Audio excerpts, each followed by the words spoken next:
one of the products that's sort of hot in the anti-aging space is NAD plus and NMN.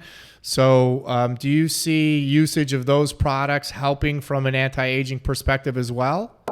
Yeah, so we haven't done, I would say, a controlled study. So it's a little bit hard to say definitively. But I would say that in our data set, we do see a positive trend. But we really, I would say it's a pretty unscientific way to look at it because we don't know which product's better. We don't know, what level is best. But we do know, Right. obviously, that NAD decline over age is one of the things that leads to worse outcomes. And this is pretty well established. And we know that, NAD interventions like nicotinamide riboside or NMN tend to improve some of those outcomes. And so I think that even from a functional perspective, we know that it's probably something you should consider. And it leads to a lot of those hallmarks of aging that we talked about. NAD is something that can activate these sirtuin enzymes, which are really important as it relates to DNA repair and maintenance, making sure we don't have a lot of those mutations in our DNA. And so I don't necessarily think it's something that I wouldn't recommend at the moment, but we're still waiting on more data to make recommendations there.